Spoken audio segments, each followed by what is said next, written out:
For more on all of this, I want to bring in our next guest, James Rosen. He's the chief White House correspondent for Newsmax and the author of the great book Scalia. James, great to have you with us today, sir.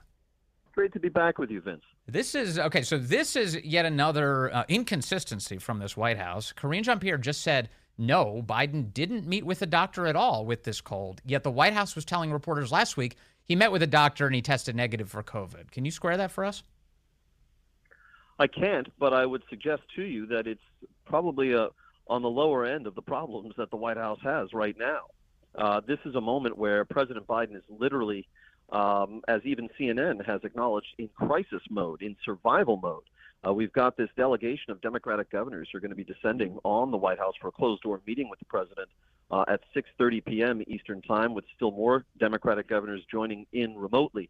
And one gets the sense that it is a critical moment for Mr. Biden and his struggle to preserve his place atop the Democratic ticket. Jean-Pierre, in the White House press briefing that you referenced, which ended a short time ago, stated flatly that the president is not dropping out of the race and he has given zero thought to resigning his office. But nonetheless, we've seen the dam break in the form of two Democratic members of Congress yesterday calling on Mr. Biden to withdraw from the race. And that's on top of many leading organs of the mainstream media, such as the New York Times, the New Yorker, and so on. This is a real serious moment for this president. And it's not going to hinge on whether Jean-Pierre told the truth about his doctor's visit. Well, that's true, but it's just added to the pile of lies. In fact, you have been attacked for even asking questions about this. It does seem like all of a sudden the water is just fine. All these reporters out there asking questions about Biden's cognition. But you asked this question back in January of 2022 to President Biden himself. The White House did not like this moment. Let me play it for you. Thank you very much for this honor. James Rosen with Newsmax. I'd like to raise a delicate subject, but with utmost respect for your life accomplishments and the high office you hold. A poll released this morning by Politico Morning Consult found 49% of registered voters disagreeing with the statement, Joe Biden is mentally fit. Not even a majority of Democrats who responded strongly affirmed that statement. Well, I'll let you all make the judgment whether they're correct. Well, so the question I have for you, sir, if you'd let me finish, is why do you suppose such large segments of the American electorate have come to harbor such profound concerns about your cognitive fitness? Thank you. I have no idea. I have no idea, he answered. James Rosen, what happened after you asked that question? Well, first, the answer itself. I always knew the president was not going to spend a whole lot of time on that terrain. But the answer itself, I have no idea, validated the question in many people's eyes, because when someone tells you they have no idea, they are speaking, in a sense, to a mind that is empty. But it was considered at the time, 2.5 years ago, when I raised that question, in the wake of that polling that had appeared in Politico, nobody's idea of a right-wing outlet, the response from my White House colleagues and the White House itself was that this was rude on my part, fringy. And I was blackballed by the White House in all briefing settings, in the press briefing room, on the background calls, on background briefings that take place in person, all the ways in which a reporter can participate and ask questions. I was blackballed by Jen Psaki and then Karine Jean-Pierre for 8 months. Now, here we are 2.5 years later.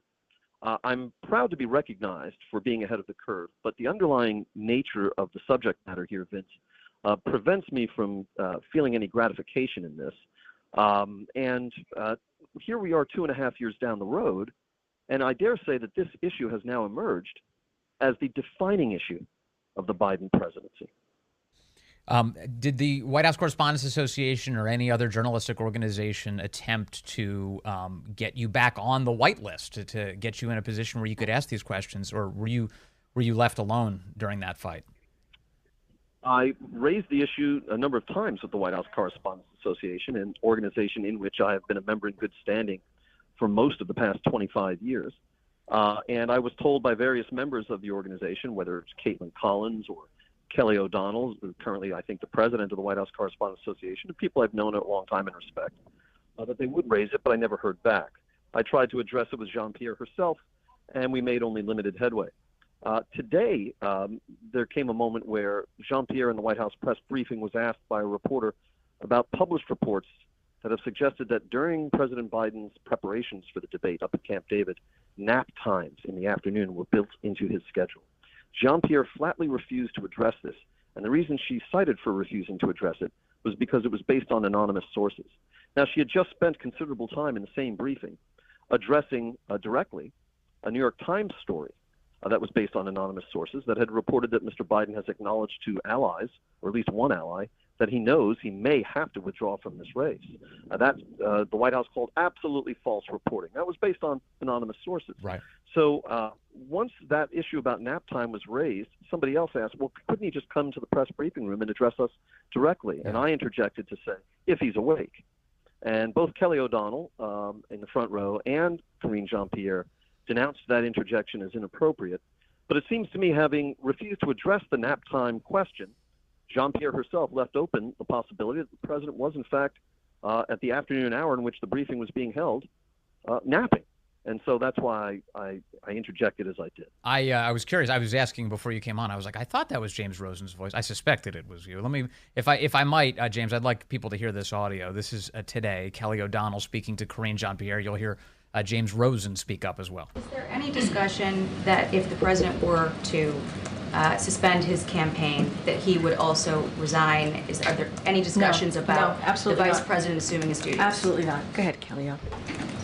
Does the president have a duty to review data, like polling information that's coming in, donor information, the fears and concerns or anxieties expressed by Democrats? Does he have a duty to review what's happening now? When you say a duty, can you say more about the duty piece? He's absolutely running. Yeah.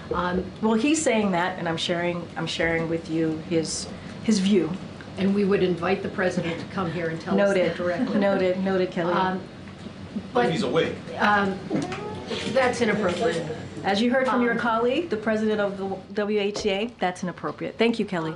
You know, James, when I listened to that, I was like, that's a little rich that they're moralizing to you. The White House has lied non-stop about all of this. They're spinning off of their axis right now, and they're telling you that you're being inappropriate by raising a very legitimate issue. I wasn't a White House correspondent during the Trump term, but my understanding, and from having watched a lot of those press briefings, was that reporters didn't demonstrate strict decorum in shouting out questions at President Trump or his aides, and that nobody rebuked them for being inappropriate. It seems to me reporters shout out questions. Objecting to it would be akin to showing up at Yankee Stadium and objecting to the presence of bats and balls. Yeah, I agree with you, and yet here we are. All right, James, where do you think this goes from here? And to the extent that this can be ascertained through your reporting, right now it definitely seems that the Democrat Party is at war with itself. That there are forces within it that are desperately trying to keep Biden in office, and it seems a growing coalition who are trying to get him out. So this struggle for who shall represent the party as its standard bearer in November faces a couple of different elements that will force some kind of answer.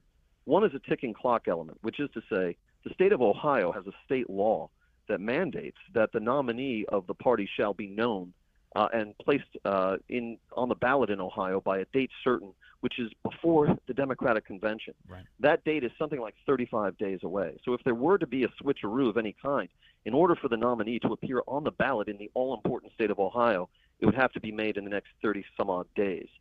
The other element is that the sword of Damocles sits over President Biden's head with every public event he attends and engages. All it's going to take is one more freeze-up or one more awkward moment that extends painfully for this drumbeat to resume in earnest. It's not at all clear what the outcome is going to be of this evening's meeting between the president behind closed doors with Democratic governors. But one gets the sense that it is make or break. Definitely. And the White House is not revealing the details. Let me rephrase that. Is the White House revealing any of the details of what those conversations are about as he meets with these governors, as he sat today with the vice president for lunch? They present it as this meeting with the governors as an opportunity for the president to reunite the team and to align behind him so that he can continue the extraordinary work he's done over the past 3.5 years. That's their line.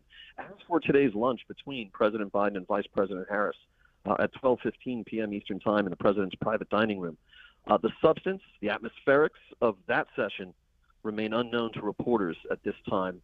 One hopes at least that historians will get a sense of it. One hopes. You're an historian yourself. Hopefully you can get a hold of it. James Rosen, thank you very much. Good to talk to you today, sir.